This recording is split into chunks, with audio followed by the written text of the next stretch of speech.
Then the class is in memory of Jared Orchen. And today we're learning Parshas Bechukotai. It's on page, in this books, 826. It's the end of Chumash Vayikra. But before we talk about what we learned the Parshah, the word Bechukotai itself tells a story. The word Bechukotai is more than one meaning. Chok means law. In general, it talks about a law. In the Torah, there is also a few types of laws. In general, you can divide it in two. Laws that make sense, laws that have a reason, and laws that do not have a reason.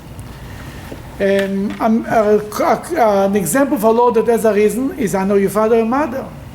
An example for a law that does not have a reason is a bris, kosher, all these mitzvahs, purity, mikveh, all these mitzvahs are laws that do not have a reason. Now, a chok, even a chok could be a law, a general name for all the laws, but in particular, it talks about laws that do not have reasons. Would a chok be almost all ritual laws? I mean, do you divide it that way? Ritual laws, yeah, you can divide. No. It makes sense, but not red heifer. That's a ritual law. Yeah, he's right. But there is ritual laws that make sense. You not necessarily will come up with them. I mean, eating matzah is a ritual law, but we have a logical reason because the Jewish people ate matzah when they left Egypt. Mm-hmm. I wouldn't come up with a 7-day celebration. I mean, one piece of matzah would make it. One night would be more than enough. But after God did it, you know why? You know, I mean, it makes sense. That's called actually eidut. Mitzvahs were testimonial laws.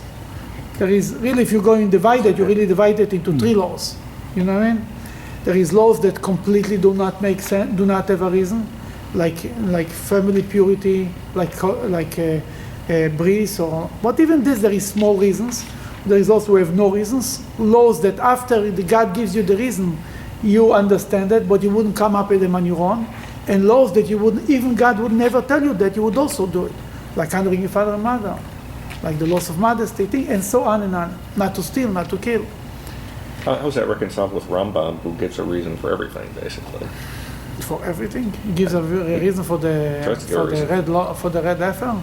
I know there are reasons for the red heifer, according to some.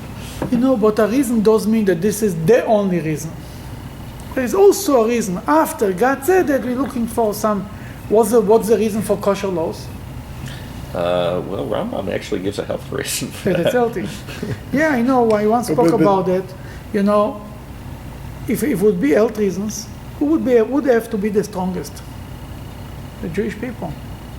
Are we the strongest? No. I don't think so.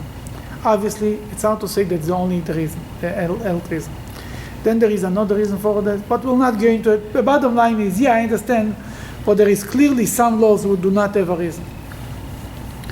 The word chok has also another meaning, chakika. Chakika can mean laws, as I said, but chakika can mean engraving. Engraving means the word bechukotai could also mean by engraving. What does this mean? We'll understand it better with a story about a Hasidic Jew who lived in America in 1942-43. He came from Russia. His name was Reb Shmuel Levitin. He was one of the most prominent Chabad Hasidim in America in that time. And when the previous Lubavitcher Rebbe came to America in 1940, the majority of the Chabad Hasidim were in Chicago. That was the group, the core group. They were the supporters, everything. But the Rebbe settled in New York because New York was the metropolitan of America. That's where the place with the biggest amount of Jews there, and he wanted to influence them. Talking about the previous Lubavitcher Rebbe.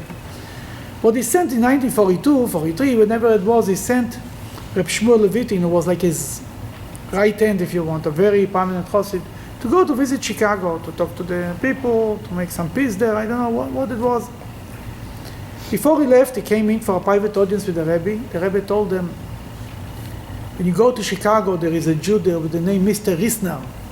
Risner.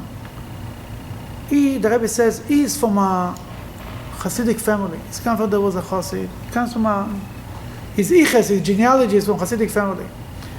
But talk to him, visit him, see what he can do. He arrives, at that time he went in a train to Chicago. And by the train, he arrives to Chicago, the biggest. There was a whole delegation waiting for the personal emissary of the Rebbe, an old chassid with a long white beard who was in Russian jail for 10 years. He did everything, a few years.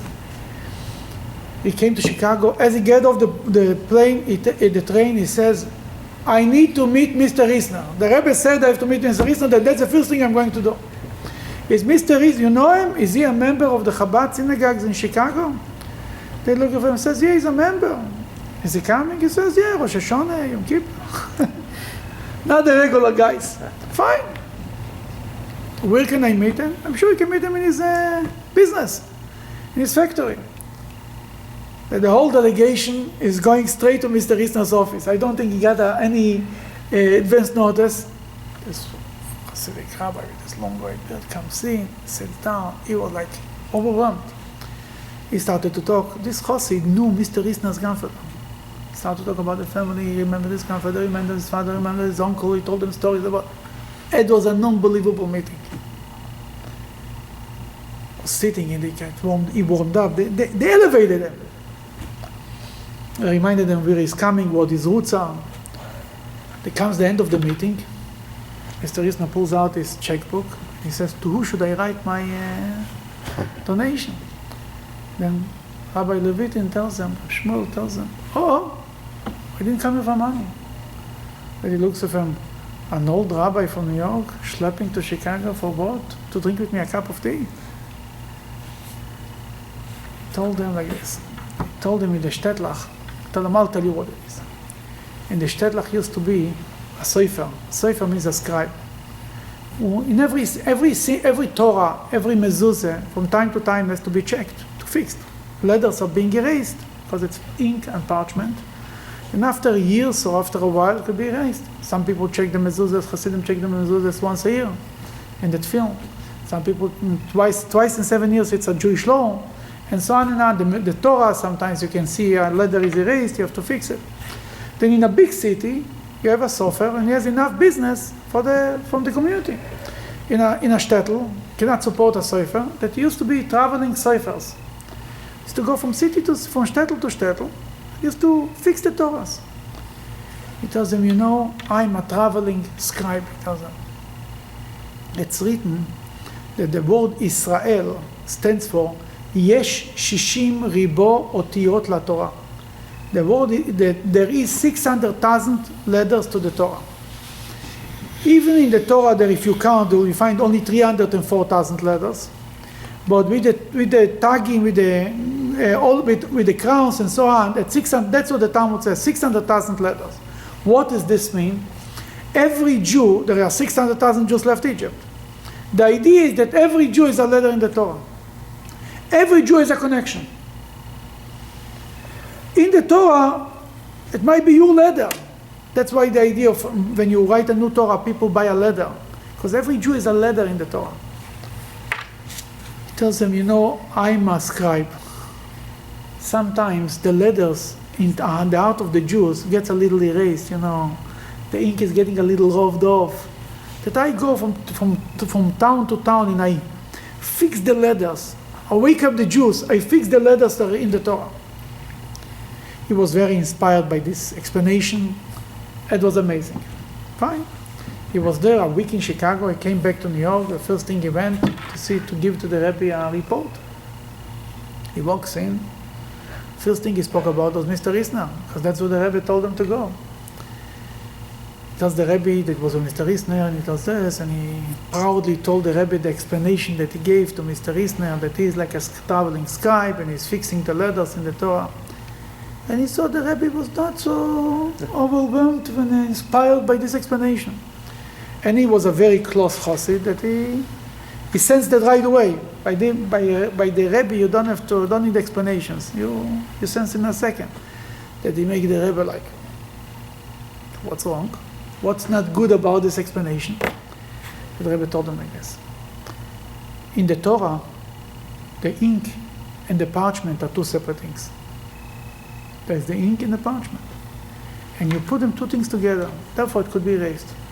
So the Jew in the Torah is like the letters of the Ten Commandments, who are engraved in the stone. They are not two separate things that are being attached. They That's one. When something is engraved in the stone, it's not two things. It's a part of the stone itself. Then what could happen? The same thing he says, the Jew in the Torah, it's engraved in him. It can never be erased. What could happen? A little dust. Let's get dusty. Then your job, he tells them, is to go to clean up the dust. But you don't have to attach, to bring something together. There are not two strange things that you have to attach together. That's them. A Jew and a Torah are one. They are engraved, the Torah is engraved in the Jewish soul. And sometimes could be only a dust. That's Bechukotai. The Jewish laws, the Torah, and the Judaism is engraved in the Jew. And therefore we are never giving up on a Jew. No matter what the Jew is, we meet him and he's screaming and yelling, he doesn't want to be a part of Judaism. We don't give up. Why? Because it's there. I don't have to implant in them a love to Judaism. I don't have to introduce them something you never heard. It's a matter of time. You come again and again and again until you break through. The Baal Shem Tov said, and the verse, Atem Tiu Eretz Chayfetz, that the Jewish people are compared to Eretz Chayfetz. Eretz Chayfetz means a treasured piece of land, a desirable piece of land. There is pieces of land that are very desirable. You can dig there, you find oil, you find diamonds. What does this mean? The diamond is there. You just need to find it. You don't have to create the diamond. You don't have to implant the diamond. Just to take off the dirt, take off the dust, and bring out the diamond and shine it. That's what a Jewish person is. And that's the first thing about the Bechukotai. Especially now that we're coming to the holiday of Shavuos soon, and in Shavuos we get the Ten Commandments, then what the Jew needs to know that he has in his heart the Ten Commandments, the engraved in his soul, Judaism. Now we go to start to learn from inside what's written in this fixed Parshah.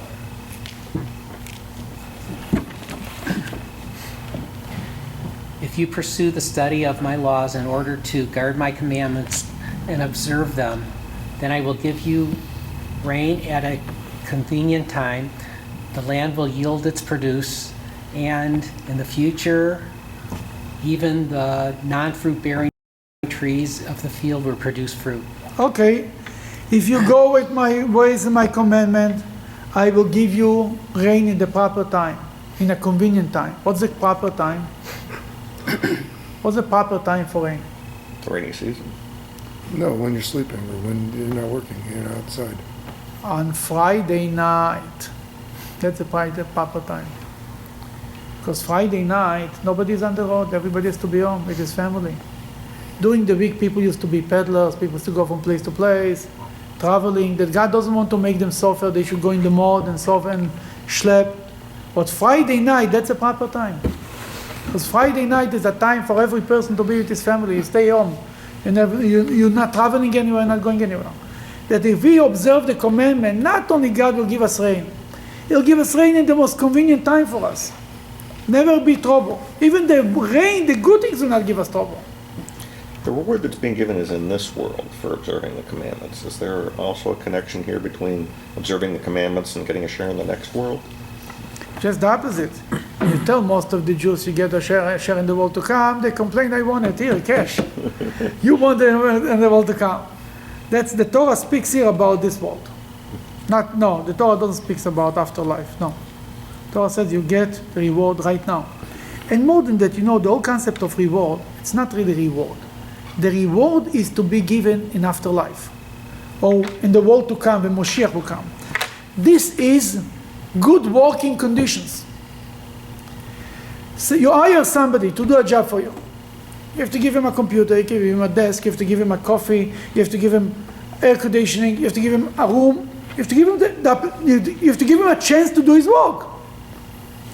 God hired us, gave us to do mitzvahs. That He gives us good working conditions. I'll give you rain, I'll give you food, I'll give you health, I'll give you money. You should be able to do the mitzvahs. What happens? He gives us all the working conditions, and then He says, no. Where are you guys? We don't even show up to work. You sleep. Oh, I was tired today. You say the 80% of holding a job is just showing up. If you don't show up, there's nothing to talk about. Then this is not really the reward. This is God says, if you do what I tell you, I will help you to do more. That's what God is saying here. Okay, let's continue. You will be busy. You will be busy with the threshing until the grape harvest, and the grape harvest will keep you busy until the sowing season.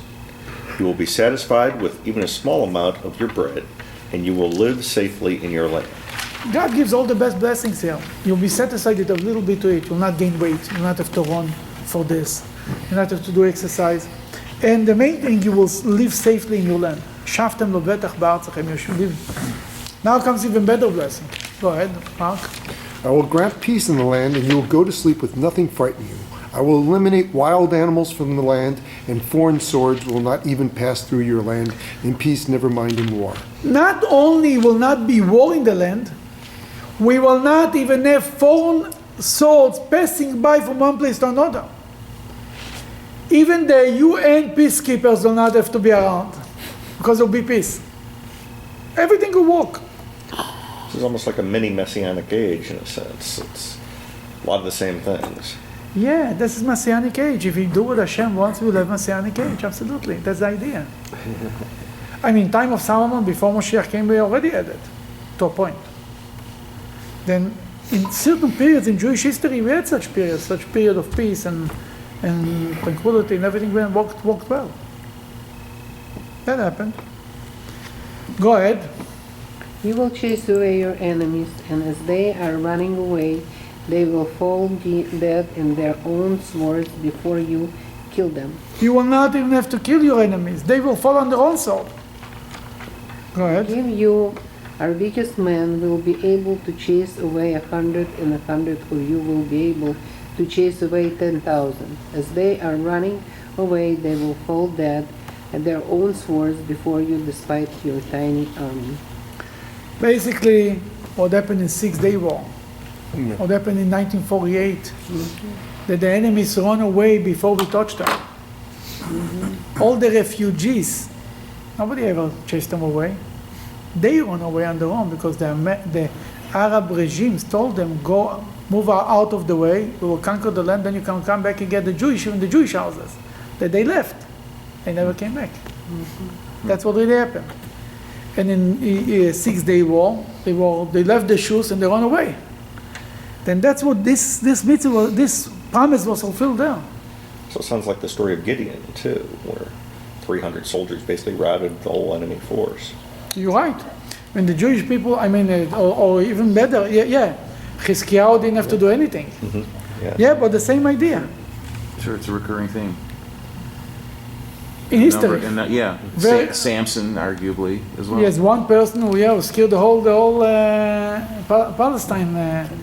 And King David, by killing Goliath, scared everybody else. He didn't have to do anything. But it doesn't look like it's necessarily correlated with observing all the commandments, those particular episodes. I'll tell you, nothing is correlated exactly with the commandment. You understand? You cannot, not always you can see clear the connection. Because there is for certain mitzvahs, as we learned last week, for observing Shemitah, you will sit safely in the land, even if you don't observe other mitzvahs. That's what the Torah says. Here it is a more general rule. And also the observing commandment, the commandment is a contract with everybody, you understand? We spoke about it a few times, the difference between the first paragraph of Shema and the second paragraph of Shema. The first paragraph of Shema is singular. In Hebrew there is singular and plural. The second paragraph of Shema is plural. God said about reward and punishment, say, I do the mitzvahs. It doesn't work like this. It's not enough that you do the mitzvahs. Everybody has to do the mitzvahs. Then it's very hard to measure it exactly, understand? And more than that, when the Jews do mitzvah, what happened by Samson? The Jews pray to God, save us, save us, save us. The moment they do tshuva, they deserve that. You understand? Then it's more complicated than this. Go ahead. I will turn away from all my affairs to reward you, and I will make you fruitful and into men of stature. I will set up my covenant with you anew. God will make a new covenant with the Jewish people. A covenant that can never be broken. That the Jews can never break. God never breaks his covenant. The Jews can never break it. Go ahead, continue. You will eat matured produce, which will taste better than the fresh produce, and the storage houses will be so full that you will clear out the old crops to make room for the new. The only thing is missing here, and the stock market is going to boom. It's going to be just, life will be very, very good. The blessings are amazing. Then comes the more important thing. Go ahead. I will place my dwelling in your midst, and my spirit will not be disgusted by you. That's an interesting expression. My spirit will not be disgusted by you.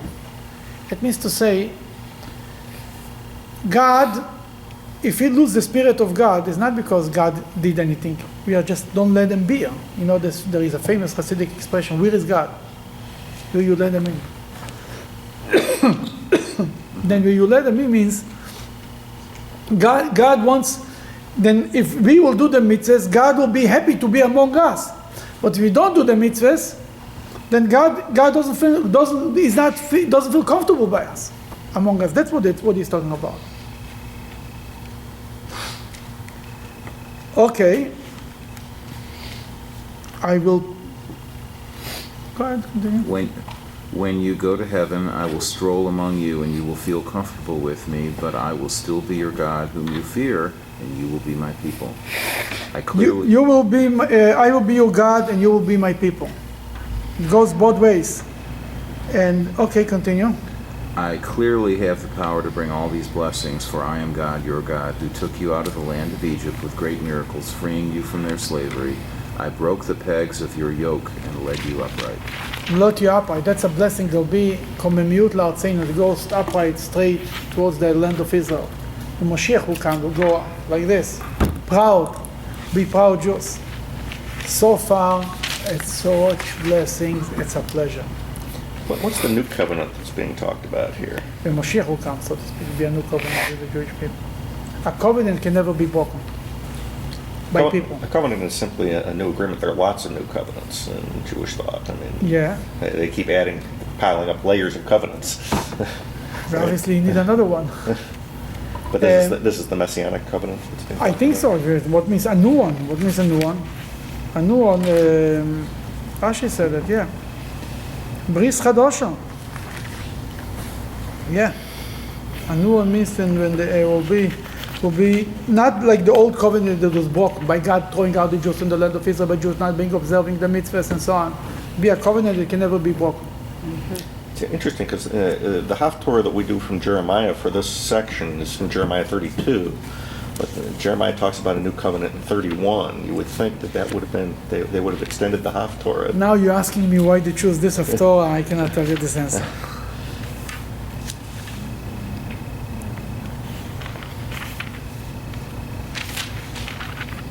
Jeremiah starts in 32. I think because it also speaks about the sins of Judah, and this is as we're going to learn. Now, the next part of the next Parshah, the next here it starts consequences of failing to observe the mitzvahs. We are not going to read it. Why we are not going to read it? Because even when we read it in the synagogue, the custom is that this aliyah, the reader gets the aliyah. Why the reader gets the aliyah? Because this is like you, and it should happen to you and you. That the guy that you hate in shul the most, I have an aliyah for you, come here. And the reader was saying, you should happen this and you should happen. Therefore, when the reader reads it by himself, it doesn't mean it for himself, it doesn't mean on anybody.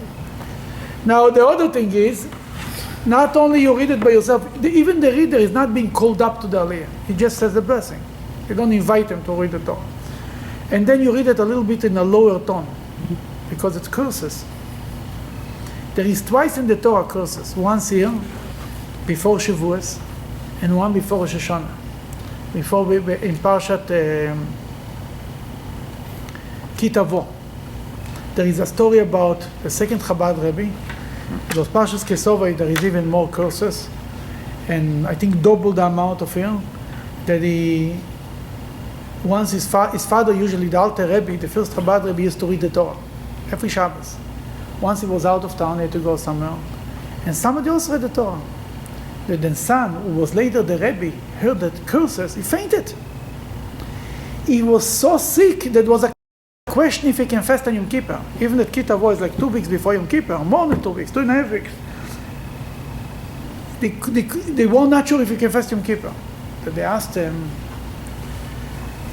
it's the first time you heard the news, what is this? You read it last year, 2 years ago, 3 years ago, what happened? That he says, when my father reads, you don't hear curses, your blessings. What does this mean? When a tzaddik reads, somebody who loves the Jewish people reads, you don't hear curses. It's a different meaning. And it's actually Kabbalah teaches us how we can find in every one of them, it's like hidden blessings. There is certain blessings that cannot be expressed because maybe the Satan will be jealous, he will not allow it to happen. Then you hide it in a secret code. It looks like curses, but really it's blessings. And there is a famous story with Rabbi Shimon Bar Yochai. He told his son, Rabbi Lozer, to go to ask for a blessing for somebody, and it looked like a curse, and Rabbi Shimon Bar Yochai explained him why it's a blessing. The same thing is here. Then, but on the simple text, it looks like a curse, not a blessing. Then we will skip the curses. You can come to Shul Shabbos if you really want to hear it. And we'll go to page 837. And here, on 44, in page 837, number 44, we'll read it. Because here comes, within the curses, there comes some like Hashem ends the story with a very optimistic note. You want to read? Page 837, number 44. But despite all this above-mentioned punishment, while they are in the enemy's land, I will not despise them and become disgusted by them, to the extent that I annihilate them, breaking my covenant that is with them, for I am God, their God. Okay, let's stop right here.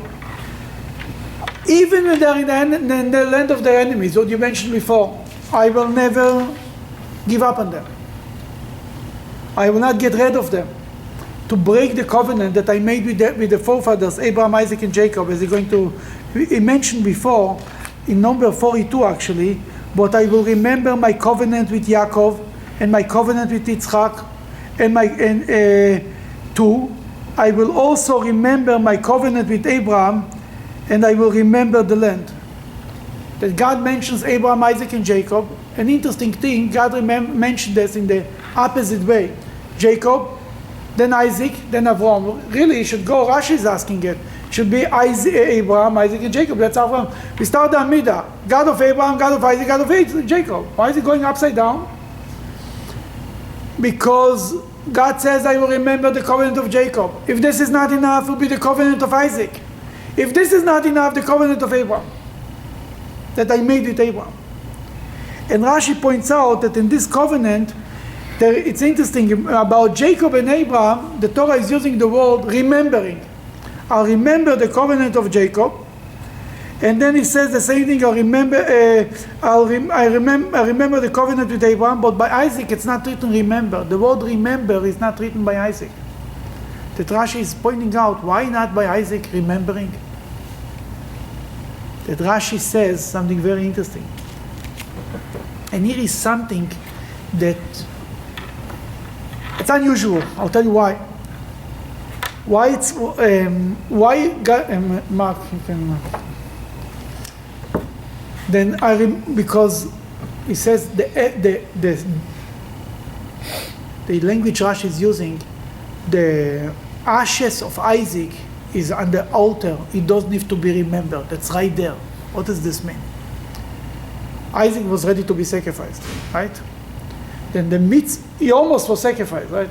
That this self-sacrifice that Isaac had is always in front of the eyes of God. No need for remembrance. You understand what I'm saying? Abraham's covenant we have to remember. Jacob's covenant we have to remember. Isaac's covenant we don't have to remember. Why? Because he was ready. What lies behind it? He was ready to sacrifice his life. He promised. It's all about sacrificing, yeah? But the translation's not. Why? Defines it.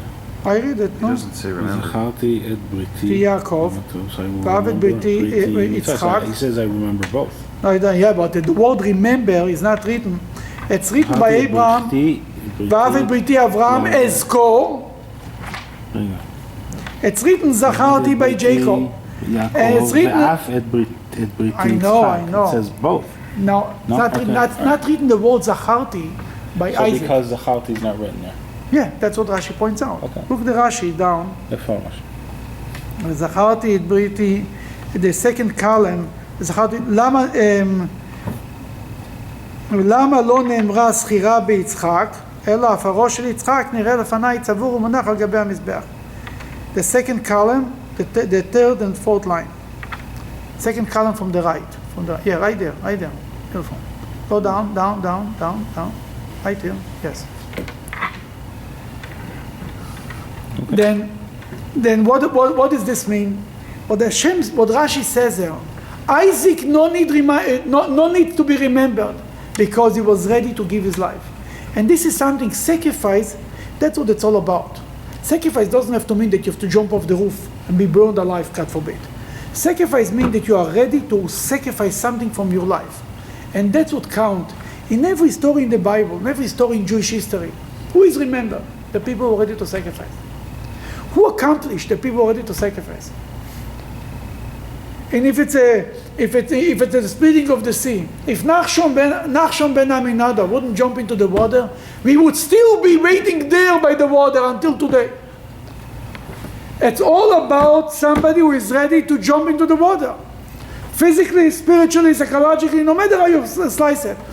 If Esther wouldn't risk her life to go to the king while she knows she can be killed, who knows what would happen? And the same thing is here with Isaac. Now, what's interesting here is, usually, the Akedah, who we say that, who gets the credit for the Akedah, for the sacrificing of Isaac? Abraham. The test of Abraham, every time, the test of Abraham. Here is, I think, the only time that Isaac is getting credit for it, not Abraham. I never thought about it. Always it's Abraham. The whole story from the Akedah, Hashem told Abraham, and he said, Hineni, I'm ready to go, and it's understood why Abraham. Because Abraham, sacrificing his son, that was the sacrifice, his belief, his religion, everything would be destroyed. Usually we say, why? We always ask why Isaac doesn't get credit for it. Because Isaac was ready to go no matter what. Here is, I think, the only place, I think, that Isaac is getting credit for it, not Abraham. Hashem says, the Isaac's sacrifice is remembered in front of me. It does need to be remembered. I always remember. So in the rabbinic literature, Isaac gets a lot of credit. Lots of midrashim about that.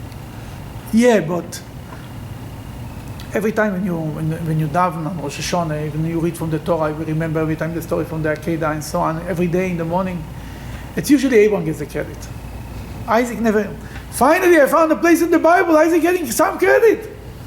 He deserves credit. He deserves a lot of credit. He was an adult, and he chose to be sacrificed. This was his decision? Sure. God told Abraham, and Abraham told Isaac. Isaac asked him, by the way, who is going to be the sacrifice? He told them, by the way, God told me you. Kind of hinted to him. And Isaac went and continued to walk like he didn't hear anything, any special news. Oh, me, fine. Isaac told him, Rebbe Avraham, Father, if Hashem wants to make me I should sacrifice myself, why didn't come to me? He didn't ask any questions. Whatever Hashem wants, that's what I'm going to do. And that's what the specialty of Isaac. And that's why he says that even in the land of my enemies, I will never forget them, and I will never get rid of them because I made a covenant with them. And he says in number 45, I will remember. Continue. I just wanted to point out ask you that there's in a Parshah where there's a lot of stuff packed in, there seems to be a lot of stuff packed into this verse 42. In addition to Yaakov, remember the land. He also has an extra vav in his Yeah. Rashi speaks about it. You're right. This is one of the places. It's interesting that it would be in the same sentence based on what you're pointing out. The extra Vov, Rashi says something very interesting. The name Yaakov, usually you write Yud Ayin Kuf Bet. Here it's written Yud Ayin Kuf Vav Bet, Yaakov. Why is an extra Vov? And the Rashi points out there is 5 places in the Bible that Yaakov is written with an extra Vov, the letter Vav. And there is 5 places in the Bible that Eliyahu, is written without a Vov. It's written Eliah. The Vov is missing. The Rashi brings down the Talmud that says that Jacob took from Elijah the prophet. Elijah's job is to come to tell us that the Moshiach is coming, to bring the final redemption. Then Jacob, so to speak, took from Elijah something to hold on to, a collateral of the Vov, to tell him until you bring the promise you deliver the Jewish people on the coming of Moshiach. Then you get your Vov back, so to speak. That's why he says that's the extra Vov. You're right. And he says also to remember the land, not only to remember the people. So it's all juxtaposed. I mean, it's all in the same pasuk. Yes. Number 45.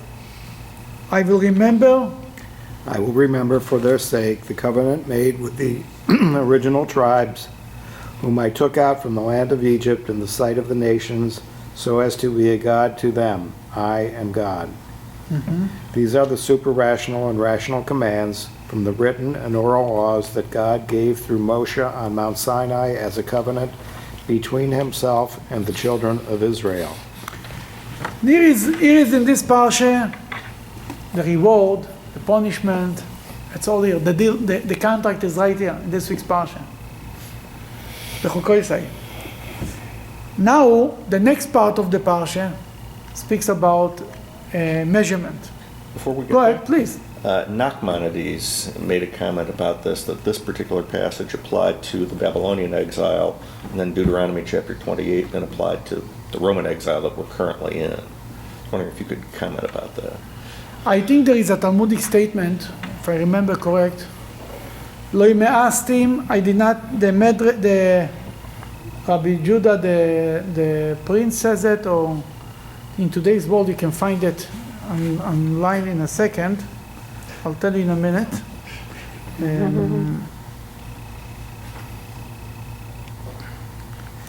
Who says it? Do you have the Bible.com app?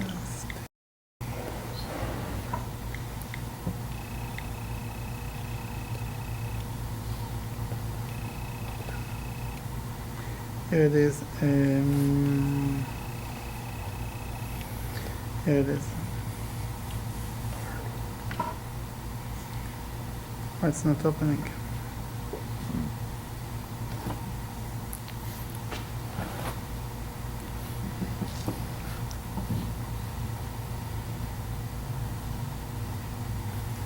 What is this? It's not. For some reason, it's not. Oh, here it is. I'm sorry. I don't let him even. Don't give him a chance, basically. He says, it's in the name of Shmuel, the Amora Shmuel, who says,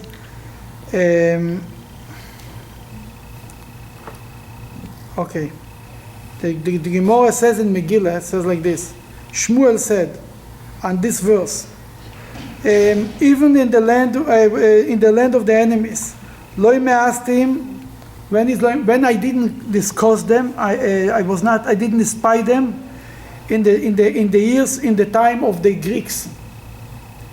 V'lo ge'altim, and I didn't get disgusted by them in the time of Nebuchadnezzar, the Babylonian exile. Lechaloisom, to annihilate them. When was that question of annihilation? Persian. Purim. To stop to give up the covenant with them, to deny the covenant that I had with them in the time of the Persians. Because I am their God, I will bring them in the time of Mashiach. And then he says in the name of the Mishnah another explanation, a similar thing. I didn't forget about them at the time when I sent them Hananiah, Mishael, and Azariah the 3 people were ready to be thrown into the furnace, right? And then I sent them, in the time of the Greeks, I sent them Shimon HaTzadik and the Maccabees. And then it says in later I sent them Mordechai and Esther to help them. And then I sent them the people of Rebbe and all the rabbis in the Jewish history, that they'll never be lost. Then this statement, this speaks about everything. You understand? Not just about the. You say Nachmanides says that this is speaking about what? The Babylonian exile. It's basically, that's what I'm saying. That's straight from the Talmud. You understand? Then the Talmud takes this verse and learns that about all the generations and all the history, God will never forget the Jewish people. That's what really is. That's one part of this 6th Parshah. Now we'll go to the next part. Next part is about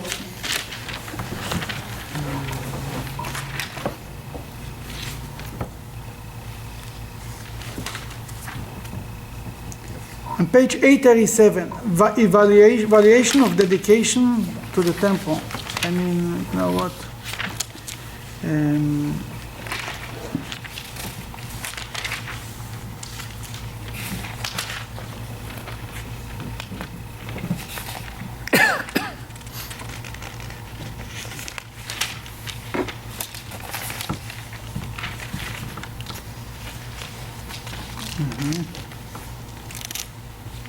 We'll go to the end of the Parsha, page 843.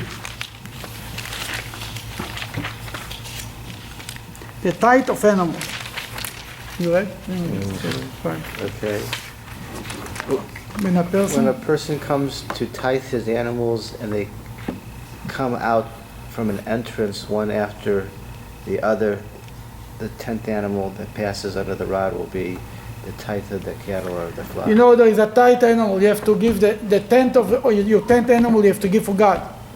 That you let them go out from the cattle where they're sitting, and you count 1, 2, 3. The number 10, you make a sign of him that he has to be given to the temple. So go for sacrifice. Yes. No matter if it's perfect or not. Not for sacrifice. It has to be perfect. If not, it cannot be sacrificed. But it can be given to the Kohen. But that's sort of a strange thing, because we always see that we're always supposed to give the best to Hashem. That was the whole problem with Abel and Cain. You see that in other situations and things. That's when Hashem tells you. But if Hashem tells you that you should give number 10, that's number 10.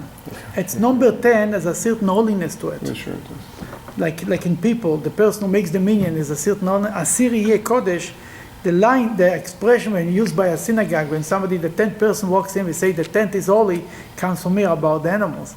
That the 10th becomes holy because it's number 10. Doesn't make a difference if it's the best or not the best. Look at the next line. Continue. Go ahead.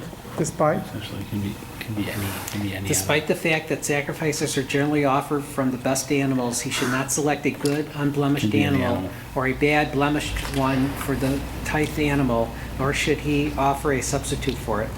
The idea that I wanted to point out here, you should not substitute. You shouldn't say, I will give a good one for a bad one. Why not? The 10th animal is a shvach animal. I want to bring a big, good, fat, good, great animal to the temple to honor God. Why not? Why not to substitute good for bad? What's wrong? God said take number 10. Well, it's also sort of like on Shabbos, you're not allowed to separate the good from the bad, you know? That's a different story.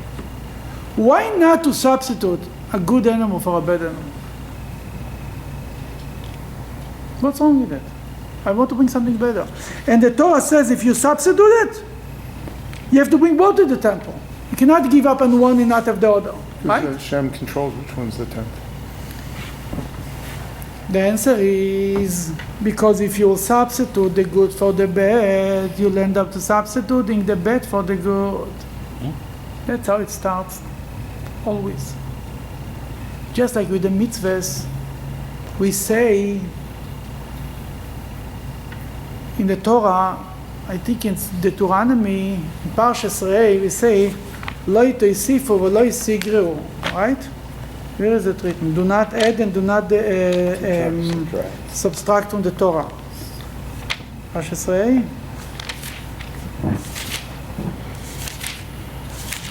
Where is this written? Lo yisasifu v'lo yisigru. Can you say it, sir? Yeah, that's Deuteronomy.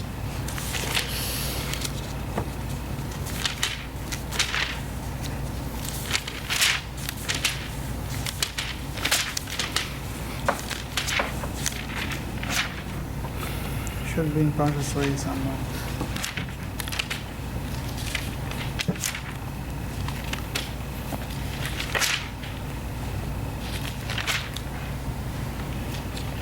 Oh, here it is. It's one place at least. Page 1209.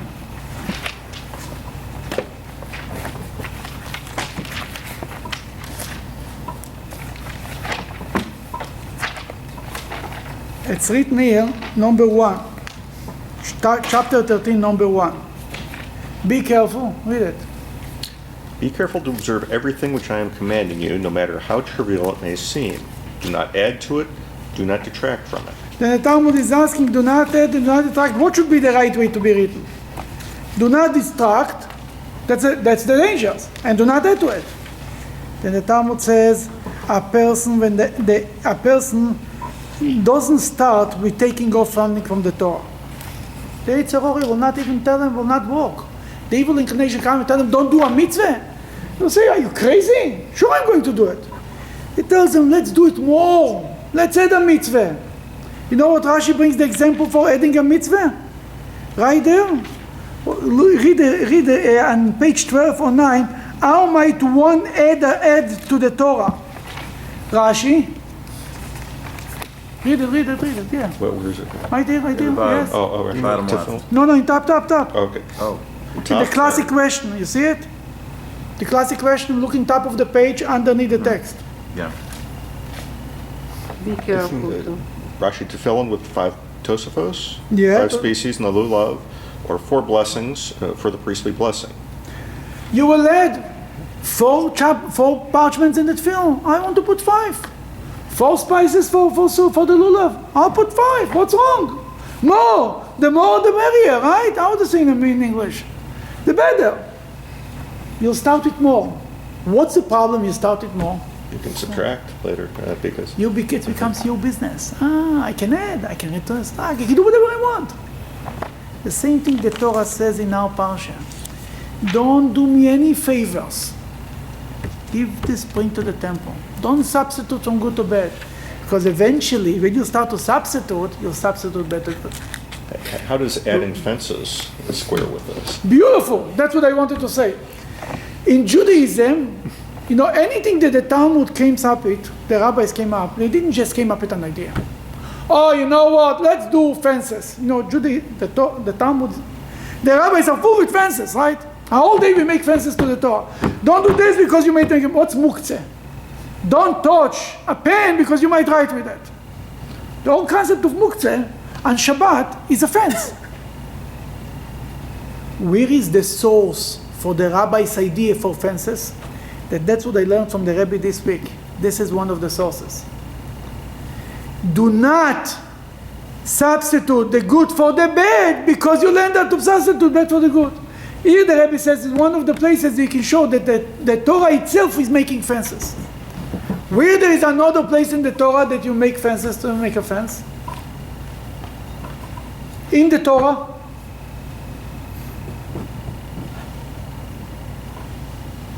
Which mitzvah has a fence in the Torah beside this? This is a perfect example. Very good thinking. Physical fence on the roof. Huh? On the roof. No, that's a roof. It's a physical fence. I'm talking about a fence. Don't do A because you might do B.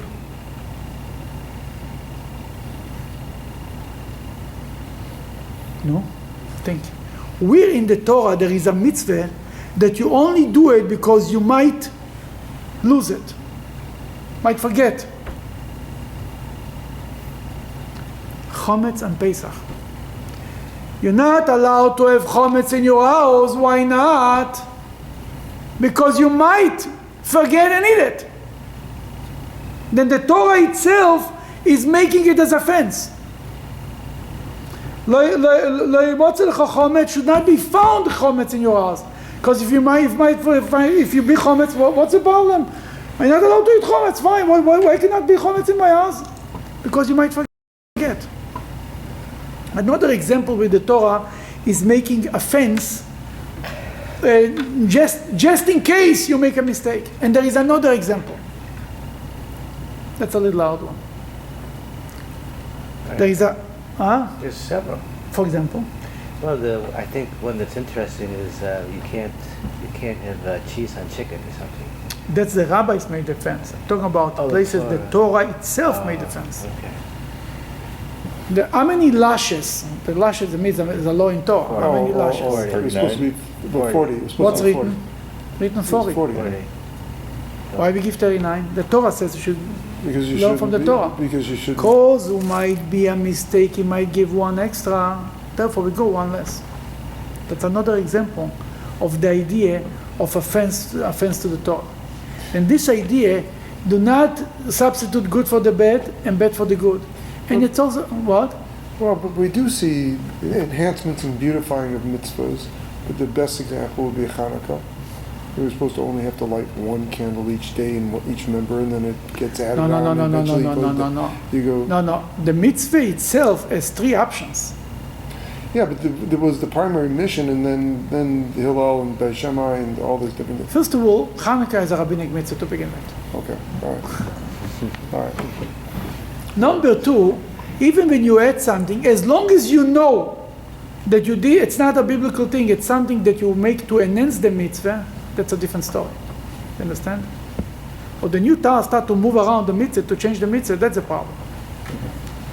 But in Hanukkah, the rabbis in the set of the mitzvah, they made the 3 options.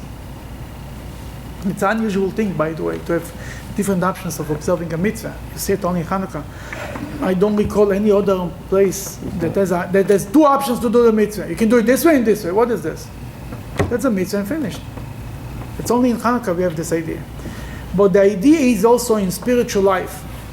Do not substitute and think that I'll give God a better job. I'll do for God something even more. That's too simple. I'm not going to do this. I'll do for God a more important job. If that's what demanded now from you, that's what you need to do. If somebody needs a minyan now, that's the mitzvah of the minute. But I'll do a bigger mitzvah. Don't do business with God. Don't give him one mitzvah for the other.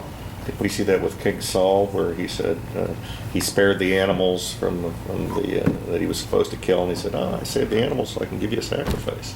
Very good example. King Saul fell on this thing. King Saul said, when Samuel came to him and told him, no, he says, Akimoisi dvar Hashem, I fulfilled the will of God, he said. Told them, what's the voices that I hear the noise? I said, oh yeah, I did it for the sake of God. Exactly what Samuel told him, God needs sacrifice, God needs people listen to him. And that's exactly what the message is from not substituting. We have to learn to do what God is asking from us to do. And that's the only way we can connect to God. Because the moment I do what I want, it's not anymore what God wants. The relationship with God, you ask him your child a cup of water, and instead he's going to give you to do something else. You ask him, do your homework.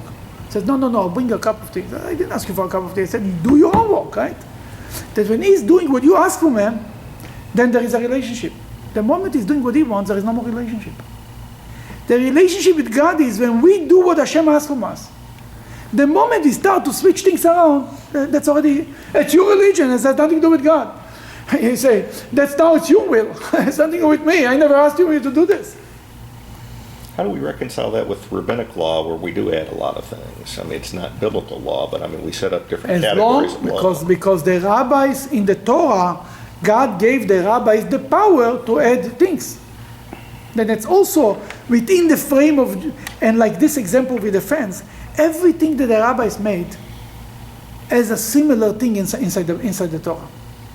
every law, you look good, they'll always find the source for it somewhere in the Torah. Somehow it's already there in the same idea.